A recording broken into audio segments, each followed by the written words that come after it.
आज की क्लास में हम पढ़ेंगे पाठ 5।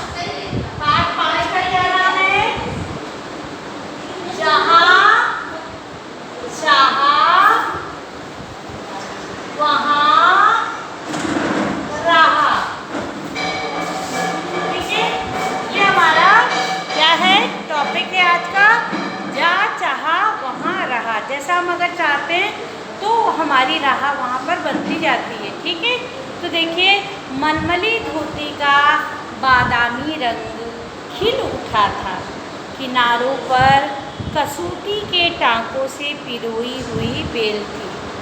पल्लू पर भरवा टाके अपना कमाल दिखा रहे थे। सुनहरे रुपहले बेल बूटों से जान आ गई थी मलमल में। ठीक है, मलमल में कढ़ाई की तारीफ की जा रही है। इन बेल बूटों को सजाया था ईला सचानी ने। ईला सचानी एक महिला है। ईला की हिम्मत की अनूठी मिसाल है ये कढ़ाई के नमूने। मतलब ईला सचानी एक महिला थी जो कि क्या करती थी, कढ़ाई। ठीक, तो पहले हम इस पाठ के वर्ड में ही लिख लेते हैं, उससे ये लेसन हमें अच्छे से समझ में आएगा। शब्द और अर्थ। ठीक है, देखिए, टांका। टांका मतलब होता है हाथ की सिलाई। टांका हाथ की सिलाई। अनूठी। अनूठी मतलब अद्भुत। ठीक है, जो अनूठी चीज होती है। अगला है विशाल। विशाल, विशाल मीन्स होता है उदाहरण। उदाहरण। लकीर, इसे हम लाइन भी कहते हैं। लकीर मतलब रेखा। अगला है विष। विष मतलब होता है जहर। अगला है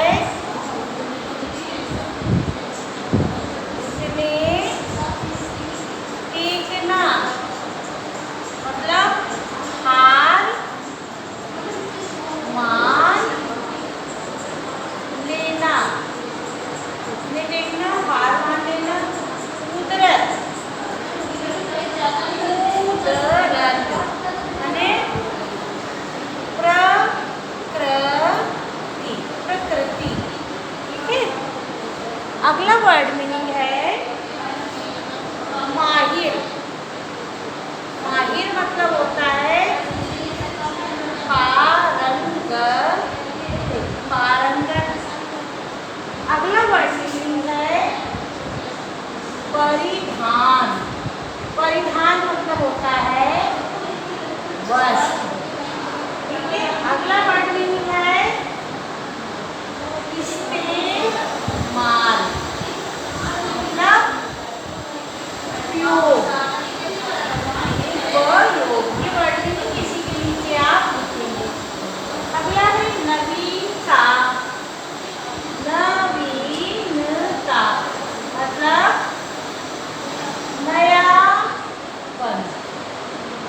ठीक, अगला वर्ड मीनिंग है अनूठा। अनूठा। अनूठा मतलब होता है बेमिसाल। इस प्रकार से हमने इस पाठ के वर्ड मीनिंग कर लिए। अब हम लेसन को पढ़ेंगे। तो ईला जो थी, ईला की हिम्मत की अनूठी मिसाल है। अनूठी मतलब अद्भुत। अद्भुत उदाहरण था। इतना अच्छा वो काम करती थी। ये कढ़ाई के क्या थे, नमूने थे, कुछ उदाहरण थे। 26 साल की ईला गुजरात के सूरत ज़िले में रहती थी। उसका बचपन अमरेली ज़िले के राजकोट गांव में अपने नाना के यहाँ बीता था। वो गुजरात के सूरत में रहती थी और अमरेली ज़िले के राजकोट गांव में उसका बचपन अपने नाना के घर बीता था।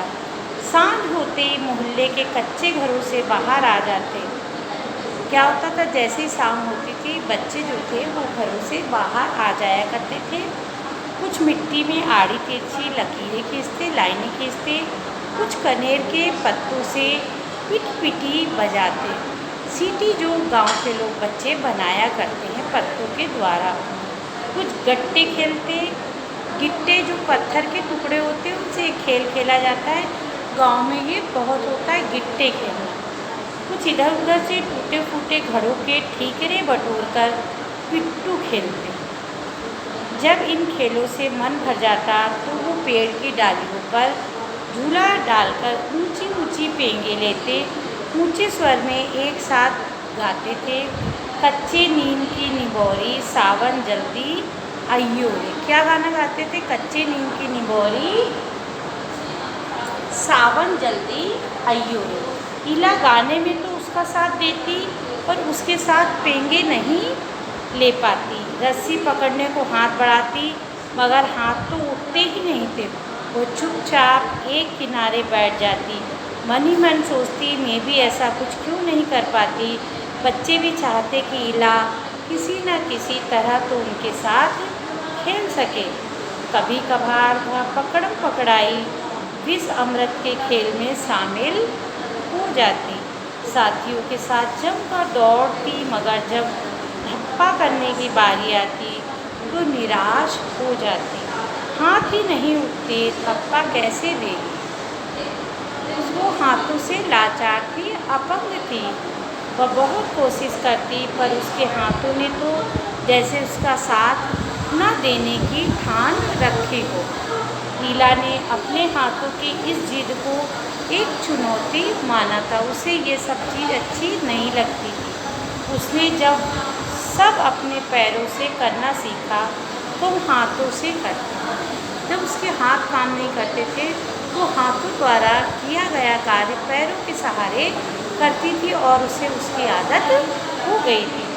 दाल भात खाना, दूसरों के बाल बनाना, फर्श बुहारना, कपड़े धोना, तरकारी काटना, यहाँ तक कि तख्ती पर लिखना।